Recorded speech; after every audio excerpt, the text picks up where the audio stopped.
오늘의 말씀 이사야서 30장 1절에서 17절까지 말씀입니다. 주님께서 말씀하신다. 거역하는 자식들아, 너희에게 화가 닥칠 것이다.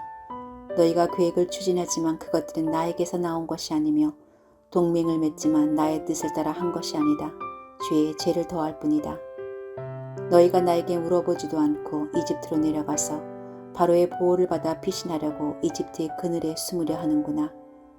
바로의 보호가 오히려 너희에게 수치가 되고 이집트의 그늘이 오히려 너희에게 치욕이 될 것이다.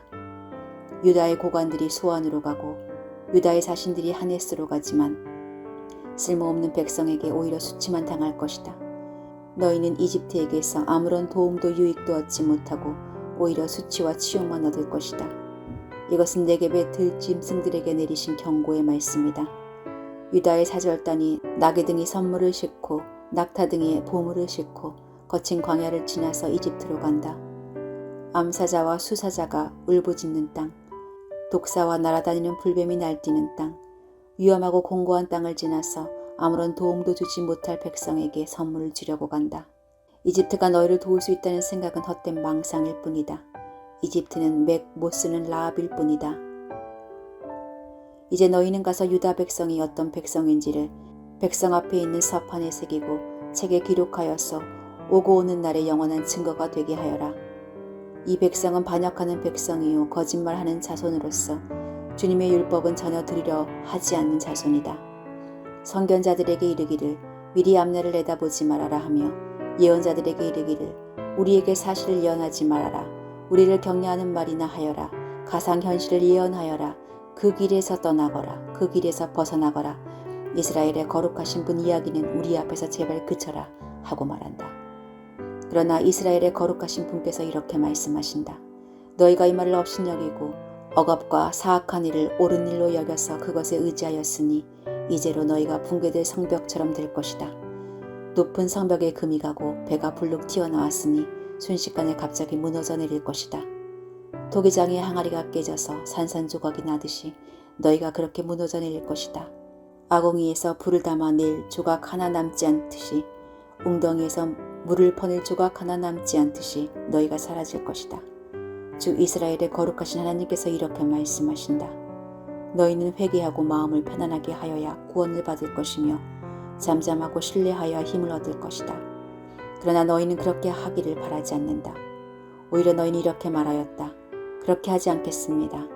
우리는 차라리 말을 타고 도망가겠습니다. 너희가 이렇게 말하였으니 정말로 너희가 도망갈 것이다. 너희는 또 이렇게 말하였다. 우리는 차라리 날랫말을 타고 달아나겠습니다. 너희가 이렇게 말하였으니 너희를 뒤쫓는 자들이 더 날랫말을 타고 쫓아올 것이다. 적군 1명을 보고서도 너희가 1000명씩이나 도망가니 적군 5명이 나타나면 너희는 모두 도망갈 것이다. 너희가 도망가고 나면 산 꼭대기에는 너희의 깃대만 남고 언덕 위에서는 깃발만이 외롭게 펄럭일 것이다.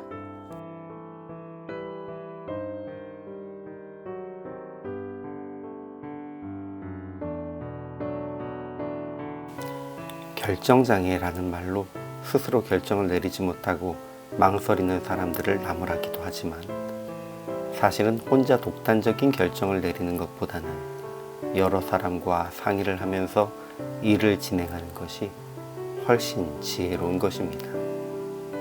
그리고 의논하는 여러 대상이 있겠지만 무엇보다도 하나님께 여쭙는 것이 가장 중요합니다.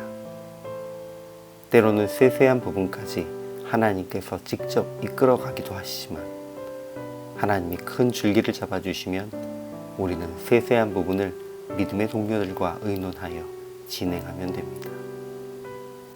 이사야서에서 하나님은 유다가 애굽과 조약을 맺고 아수르에 대항하는 일에 대해 반복해서 책망하고 계십니다.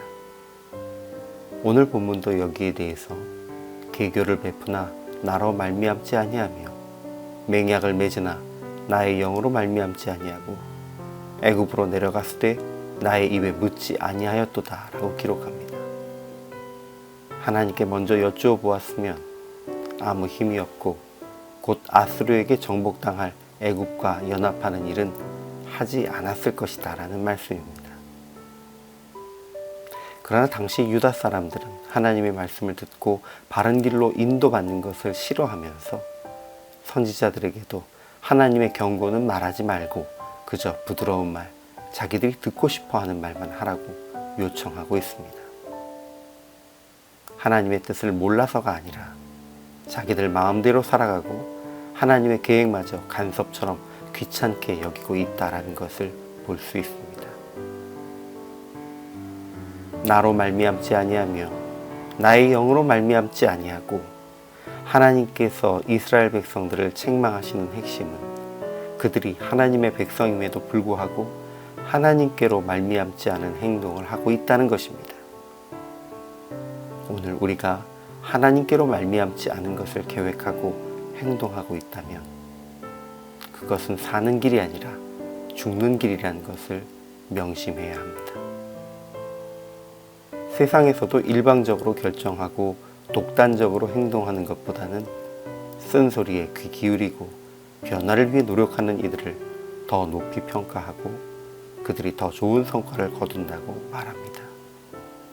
하물며 우리가 하나님의 백성이라면 하나님의 말씀이 우리에게 쓰고 아프더라도 귀를 기울이고 그분의 계획을 따라 살아야 합니다.